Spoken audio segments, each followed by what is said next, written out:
Feliz Navidad. I've had this song stuck in my head for 2 weeks. It's driving me crazy. I'm sure everybody's had that one song that you just can't get rid of. Just 2 words, a little melody, Feliz Navidad, da da da da da da. I don't even know what it means because I can't speak Mexican. But there are 2 ways to get rid of it. Number 1, you can replace it with an equally annoying song, but that can ultimately make things worse. Or you give it away. Hum it quietly on the bus. Just pay attention. Sing it loudly on the elevator. Feliz Navidad. When the doors close, you can smile and relax because it's no longer your problem. I've been told I have a problem saying the wrong things at the wrong time. Stuff just spills out of my mouth. I was walking past a woman pushing a stroller, and I said a little too loudly, "My, what a cute little schnauzer puppy." And the woman snapped and said, "That's my daughter." I think that's hilarious. My friend thinks that's Tourette's. And that's only one of my afflictions. MHCD taught me how to embrace my idiosyncrasies. Like, not being able to pronounce idiosyncrasy. But in the beginning, I was confused, being called a consumer.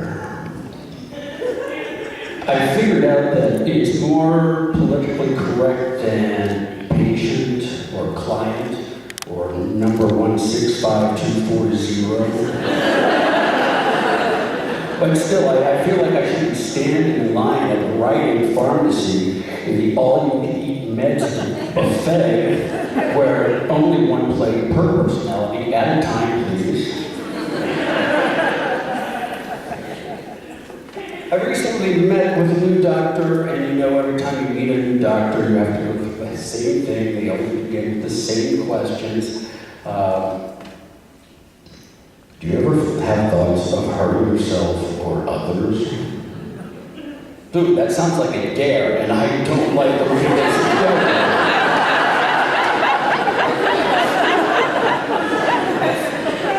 Do you ever hear voices? The one telling me to ignore the other ones. They're conspiring against you right now. You want to know your history with drugs? And so they prattle off a long list of substances. Have you amphetamines, barbiturates, opiates, blah, blah, blah. Premium unleaded gasoline is never on that list. I kind of feel marginalized. Do you have a history with alcohol? Yes. Been drinking since 12 years old. And noon. Today. How much do you consume? See how I just became a consumer again? So, how much do you drink? How much do you have?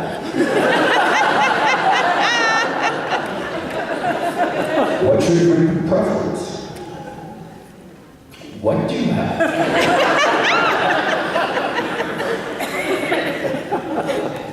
Has alcohol ever been a problem with you? When the bar's closed. Have you ever suffered withdrawal? When the bar's closed.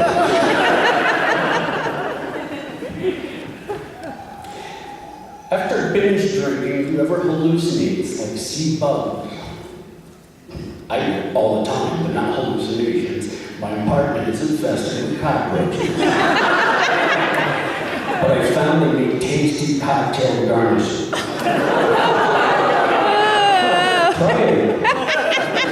Dirty martini, 2 or 3, yeah. Texture. Do you ever have a drink first thing in the morning? Whatever left. After binge binge drinking, have you ever blacked out?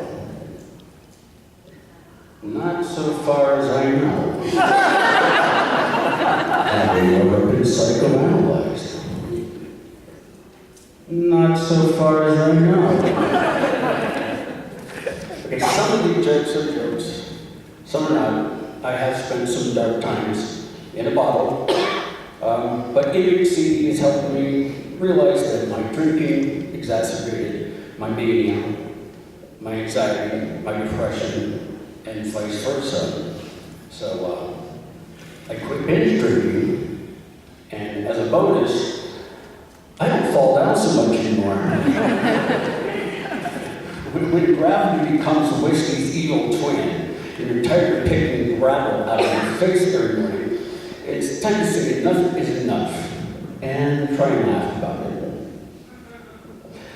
I'm very lucky to have grown up with a family that laughed a lot. My grandmother raised us all. Life is too important to take seriously. My grandmother was a very funny woman. So were my uncles, my cousins, my sister. My father's a very funny man. And if you don't think I'm funny, blame them. They say certain genetic traits are inherited. I think that's true. Some men inherit fame, fortune, and respect. I got bad knees, thinning hair, and failing eyesight. Friend just gave me a book. Better Eyesight Without Glasses. Documented Method for Improving Vision. And I can't read the damn thing because the print's too small. This is more what I need, okay? These are my cue cards. Feet, knees, Navi, dog. Okay. I live with 4 cats.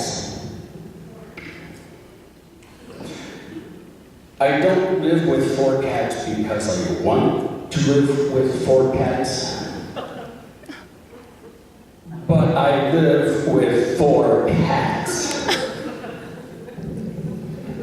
No big thing, I don't hate cats, grew up with cats, but they were barn cats in the barn doing what cats should do. Like be mouse hunters, BB gun targets. Inside.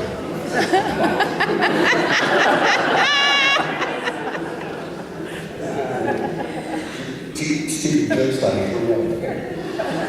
To me, inside cats are just. It's like cats, they're just fur factories. They move on their own and they shed every week. One of my cats is white, so I can't wear black. I got lucky today, I went through like 7 of those things in the world. Got a black cat, can't wear white. Another cat is calico. I got no idea what to wear. My anxiety spikes, and I have to stay at home for days naked.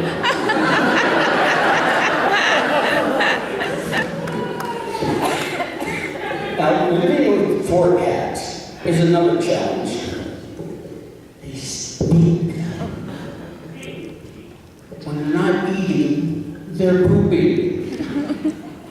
I just put their kitty chow in their litter box to save a step. Started putting Febreze in their water dish, hoping they'll fart sunshine, lollipops, bubblegum rainbows, and glitter. Thank all of you for being here. It's a great day. I will remember. I'm honored and humbled that you all will remember me every time you hear. Please not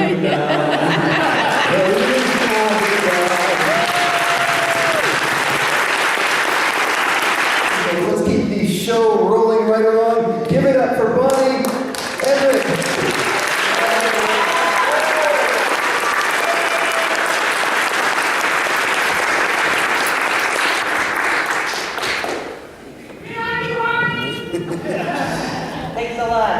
appreciate that. Well, you must think I'm crazy getting up here on stage. I've never done anything like this before. It's kind of like my bucket list to give it a shot to try to be a stand-up comedian. Well, I agree that I'm a little crazy doing this. Someone else in my brain must have said yes to this, and now she hasn't shown up. I used to think because I was a Gemini, there were two of me. I was a twin. Then my therapist explained to me there was a technical term for that: bipolar. I have short-term memory problems, so that sometimes it's so bad that it's not so bad, because I can watch TV repeats night after night and I still am surprised at the ending. And also, 3 days from now, I probably won't remember that I was even here, or whether you guys laughed or you didn't laugh. My first job, I was a Bronco weenie wrapper when I was 14. It's been pretty much downhill from there. Once, when I was manic, I was in Albertsons and I started clearing the shelves. I actually had 12 buggies that I had filled with cream rinses and shampoos and the dews and the gels and the whole bit. And then I went in and I had lunch up at the lunchroom. I thought I was the most spectacular employee that they had. The only problem was I didn't work there.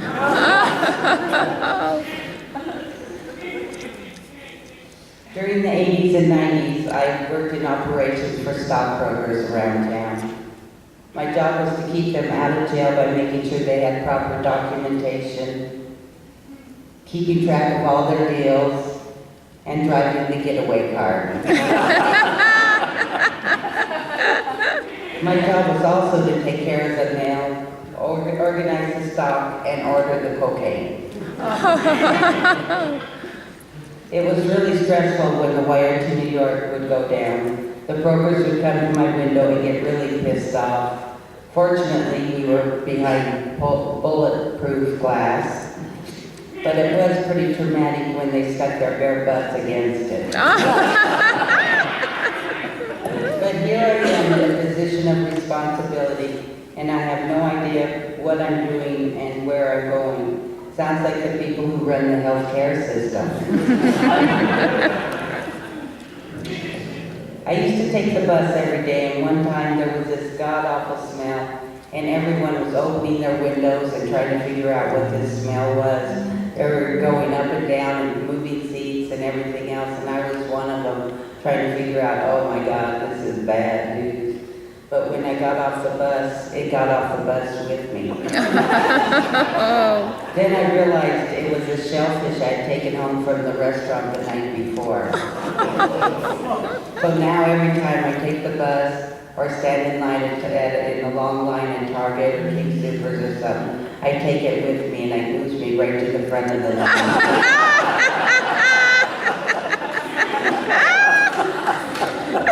Once I was at a bus stop, wearing a full dress like the one I have on, and a gust of wind blew it up, like that Marilyn Monroe picture.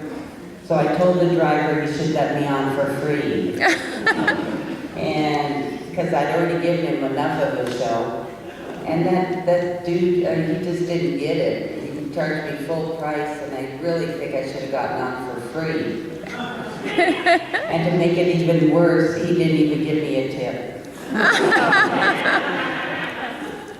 A while back, I was downtown and there was a bunch of blind people walking around. They had no idea where they were going or what they were supposed to be doing. They should never have let the state legislatures out that day. Another time I was waiting for the light to change and this blind guy accidentally put his cane between my legs and started smoking me. It's the closest I've been to sex in a long time.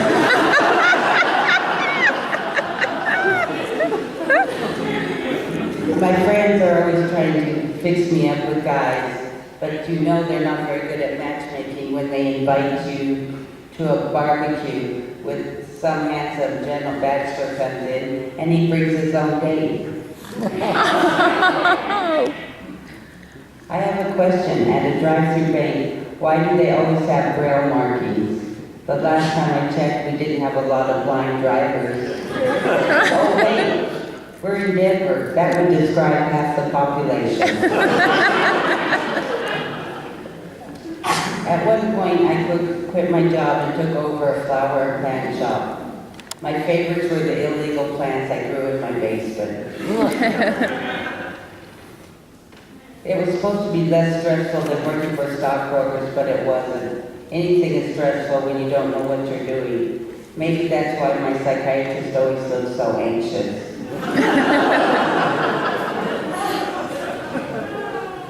I did grow up with four older brothers, and they invented some pretty interesting games. In one game, my brothers would stand at the bottom of the stairs and throw tennis balls up at those girls at the top of the steps. It was like playing pinball, except most pinball games when you run out of balls. This game didn't end until my brothers moved out of the house. In another game we played, we have an old light switch, and my brothers would say, "Go."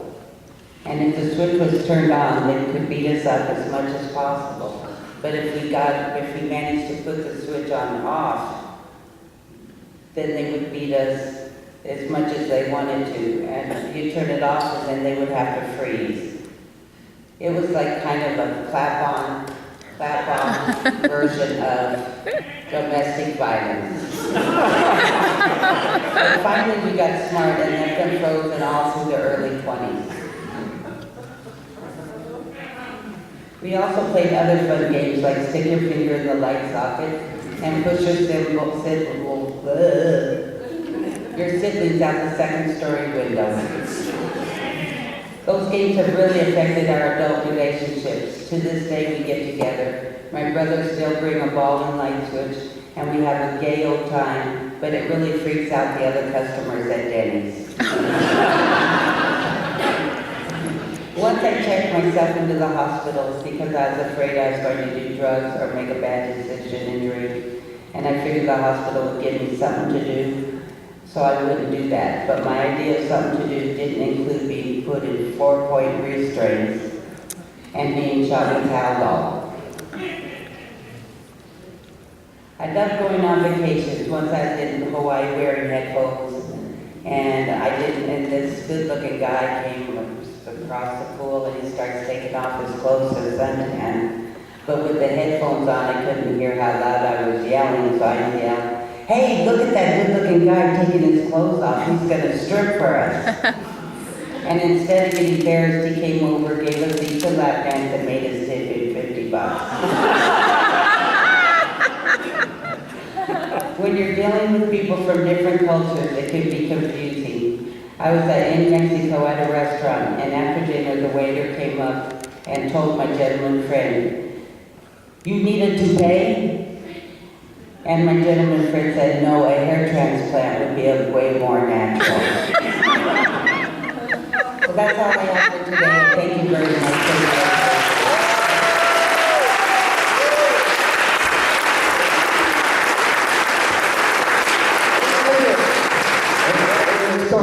Mr. Peter Spone.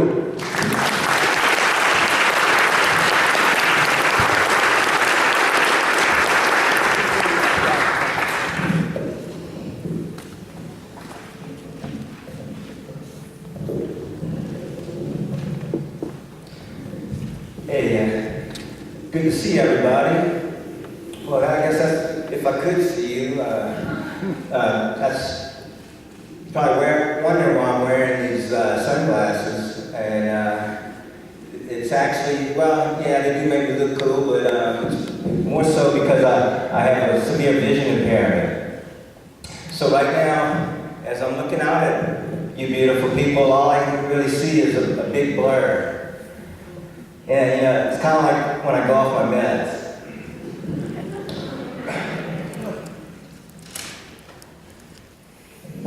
Yeah, so even if my ex-wife was right here in the front row, I wouldn't even know it. So I guess there are some benefits.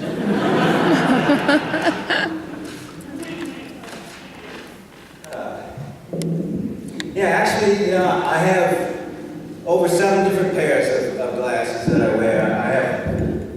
I have one pair for reading. I have one pair for driving. Yeah, I'm one of those blind drivers out there. And I've got one pair for watching internet porn. That one gets the most use, actually.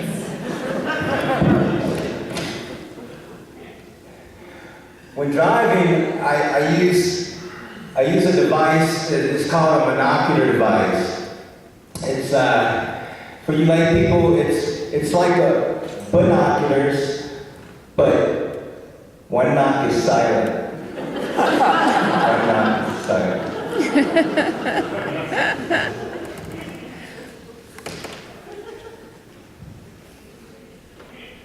So yeah. Monocular, that's what I drive with, and it really comes in handy at times, especially when you're out on the road and there's important things to see like traffic signs, street signals, into people's bedrooms. Yeah, I know.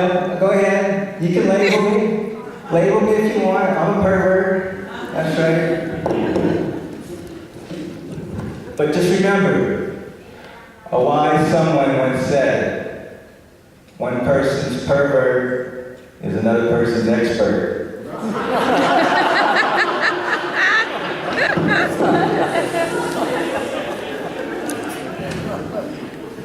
But I do. I hate labels. Can't stand labels, any kind. Girlfriend, boyfriend, felon, non-felon, bipolar, normal. What the hell is, they're always so damn sticky, and you can't get them off when you want to. Never. Labels.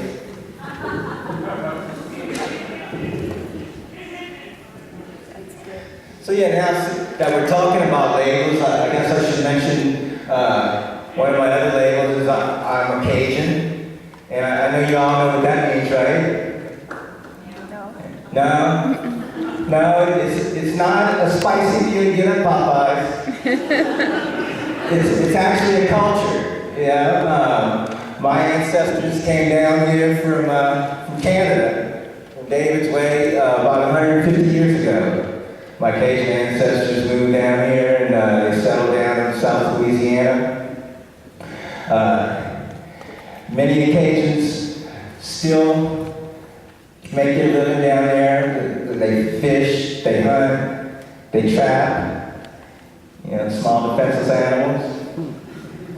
Kind of like what the Republican politicians do for a living.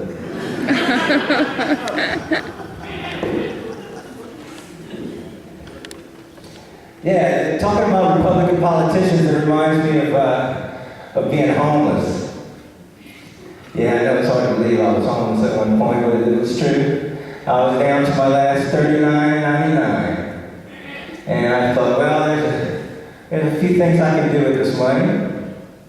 I can buy a gun.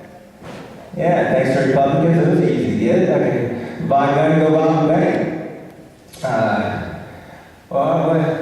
Maybe I could just have a really good last meal, $39.99, a good meal at Applebee's. Or I could do something really crazy and just donate it to the Republican Party. Thankfully I didn't do that.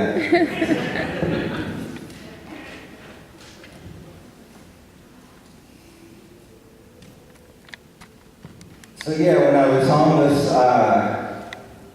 at one point because I not only have a vision impairment, I have some mental issues too, so I started self-medicating on some pretty heavy drugs. Yeah, I ended up losing still a story, I lost my job, I lost my home, I lost my wife. Actually, I wasn't too upset about that last one.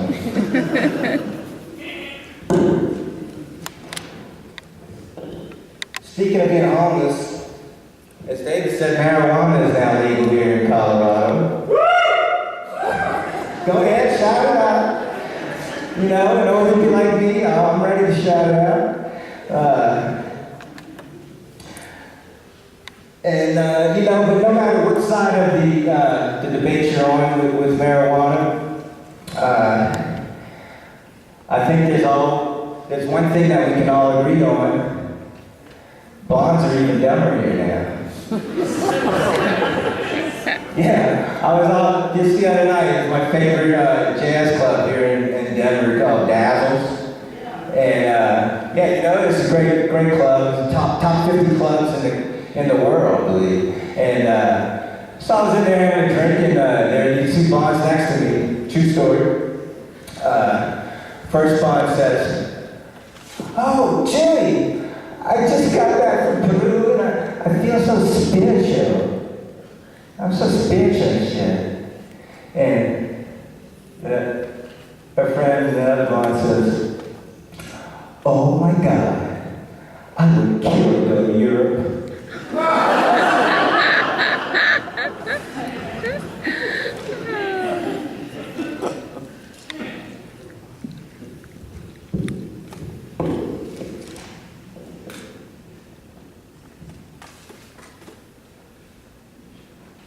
So yeah, I guess we really have it all now here in Colorado.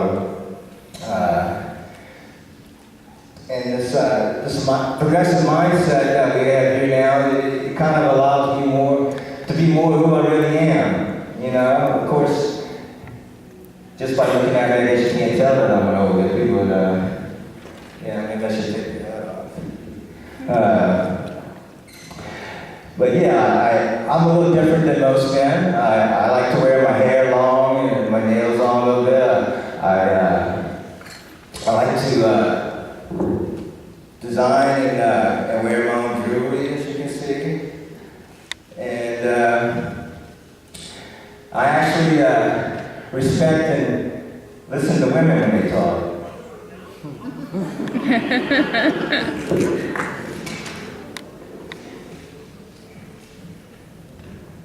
Yeah, I guess all in all, looking back at it all, my life, it's been amazing. Getting to this point, I just, in the past decade, I've achieved goals that I never thought I could. I've earned a master's degree in rehabilitation counseling. I've got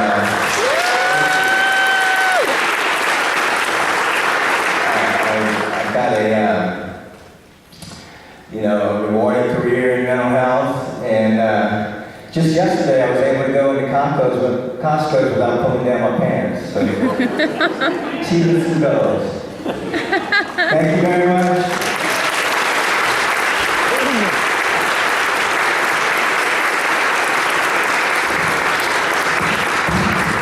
And by the way, if anyone wants to go shopping at Costco after this conference, Pierce will take you.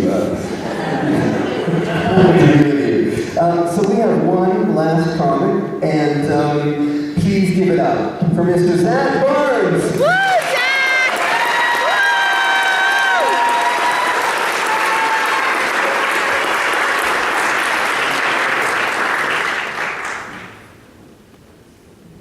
Okay.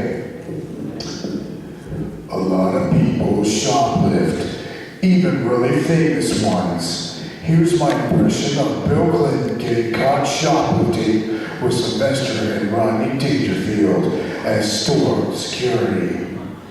I did not steal those pants. I filmed them anyway. Flee, don't lie to me. Oh, okay, I'll tell you the truth. Those panties weren't for my wife, they were for me. Flee. Well then, I sent you a lifetime with Hillary. Oh no, nothing but that. I'd rather take life in prison. That's well, even 30 years with Ronald Reagan. But I told you, you may be a president, but you still get more respect.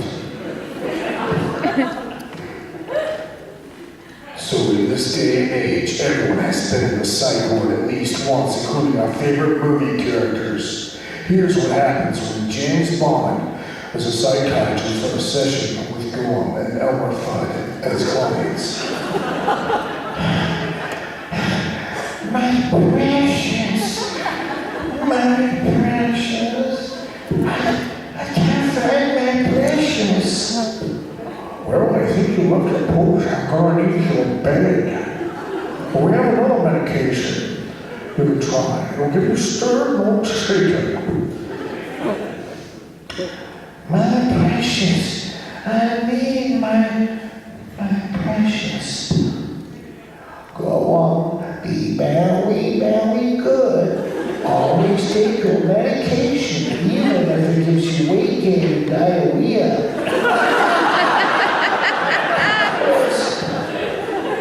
Well, I was on Mozambique once and I repeatedly cried my pants. So, once I get in my car, now I run the pants disposable diapers. As a matter of fact, I'm using them right now.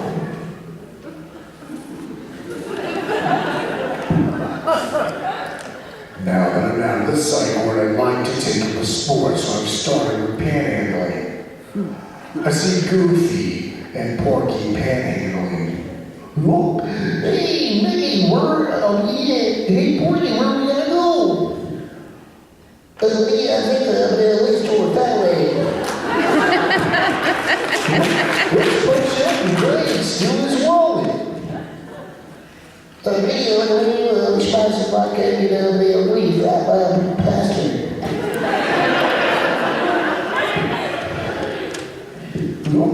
Well, tell you movies, goody characters. If the panhandling doesn't work, let's go and rub a bank. Nowadays, your sensory, your gun is two-dimensional.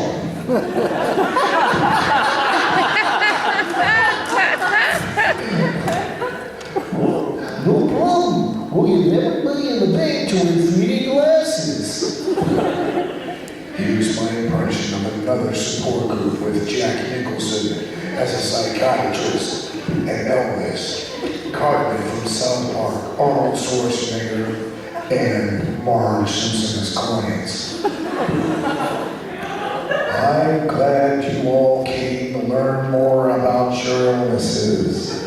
I know that you all have psychological issues. When since my baby left me, all I do is drink. So I came home and puked up in the sink. That's not good. You should not puke in the sink. That's what the toilet is for. Sassy king, I'm gonna stomp you with my blue suede shoes. But I'm sad today. I said to my baby, don't be cruel, because I don't want to be lonesome tonight. I want you to love me tender, not return a sender. And she hadn't sent you to 70 years ago. Cartman, I don't know what you're saying, but if you keep doing it, I'm gonna pump you up and throw you under a bus. I'm very depressed. I'm very depressed because of me caught me cheating. I don't know what to do. And when she kicked me out and I said, I'll be back, and she said, no you won't. I'm gonna take over the money and she kicked me out anyway. Hey Elvis, do you got any room in your heartbreak hotel? Let's get us two big hunks of love together and go round the town like a couple of hound dogs. Oh, Carl, I don't want to be your wife. It'll never work. I'm human and you are cartoon. Well, maybe we could just be friends and benefits. Well, Jack, Elvis, it seems you have a drinking problem. Marge are codependent and have really bad taste in men. Okay? And Arnold, your problem is that you can't keep it in your pants. And you have oppositional defiance disorder, or you're just a jerk. But I'm going to say to you, have oppositional defiance, because the state doesn't consider jerk a billable disorder.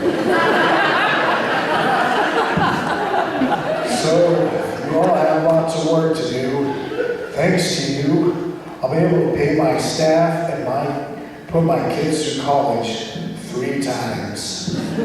Thank you very much.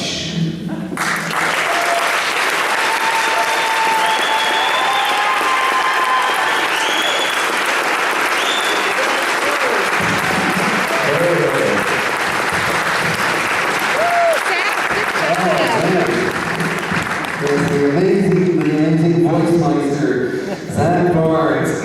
So, the whole purpose, I'm just going to sort of wrap this up and then we can go to the next workshop. So the whole purpose of Stand Up for Mental Health, or one of the purposes, is to tackle the whole thing about public stigma, and everyone gets in on the act. I don't know if you watched that Dr. Oz segment. He had a segment called Normal or Nuts, where he had psychologists diagnosing audience members with judging cards saying normal or nuts. That's true, that's not like a punchline. And that's ridiculous, because most reputable professionals would use a Ouija board. But at one point during the show, one of the women said that after 20 years of marriage, she was having sex dreams about men other than her husband. 60% of the audience thought this was normal, the other 40% wondered what took her so long. But no woman wants to sex dreams with her husband in them. The whole point of those dreams is they give you hope that one day you'll escape the poor schmuck. I mean, it really kills the mood when you're dreaming about making with Brad Pitt and your loser husband shows up complaining about his hemorrhoids. You know, but it's your dream. You can have him do anything. So instead of freaking out, like, oh, Brad, I didn't realize it was your night. No problem. I'll just go catch up on some chores. And even though you're dreaming, you're like, wait a second. This is totally unrealistic. My husband might be okay with me sleeping with Brad Pitt, but he would never offer to do chores. But I have a vision of where we need to be in this society. And that vision is that people will be working together in a workplace. And one day someone comes in and says, I have a headache. And it's no big deal. Everyone can handle it. People say, can I get you a cup of tea? Can I get you an aspirin? Someone needs to be able to go into that exact same workplace and say, my voices are a bit loud today, and it needs to be greeted with the exact same response. Can I get you a cup of tea? Can I get you an aspirin? No big deal. And the gap between where we are now and where we need to be, inside of that gap is all the prejudice, the stigma, and the discrimination that we need to educate people about. When I was first hospitalized, it was the 70s, the late 70s, and nobody talked about mental illness back then. No education, nothing. But the silence said it all. The silence said, this is a terrible thing, don't ever speak of this. And when I left the hospital, I felt broken. I felt like I would never be whole again. And I felt so ashamed of who I was that I would see people coming down the street towards me, and I would, people who I know previous to being hospitalized, and I would run around the block to avoid them. I did not want to be seen. I used to repeat over and over in my head, I am nothing. I am nobody. I am invisible. And that's how I lived for years. Because I used to be a really outgoing kid, and then this happened, and it's just like I disappeared. And I think a lot of folks with mental illness, we lived like we're invisible.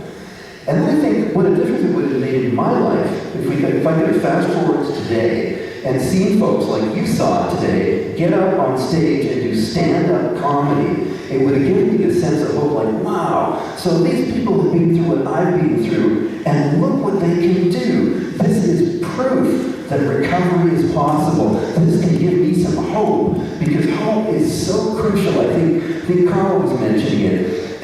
There's studies done when you have two people with equal ability, the person with the greater amount of hope always does better, whatever that thing is. So we need our sense of, these folks would have given me hope that recovery is possible. Plus, I would have said, wow, so look at all the things they're talking about. They're talking about hallucinating hospitalized and being bipolar, and people are laughing. They get it. It's okay to talk about these things. I'm not alone. So we're on the web at standupformentalhealth.com. There are dozens of videos of comics that I've trained throughout North America. So feel free to enjoy them. It's a great boost. It'll give you some hope. If you know someone that's going through a rough time, please send them to our site. Say, hey, I know it's tough right now, but look what you can achieve. Look at the potential. Your potential is limitless, and this is proof. I'm available. I speak at conferences. I train groups like this in conjunction with organizations like MHC. This is my shameless self-promotion part of my presentation. This only takes about 45 minutes, so just sit down and get comfortable, and I'll know. You can get a hold of me through my site. And the last thing I want to do is I'd like to get the comics to come back up here for another round of applause. So, come on, get back.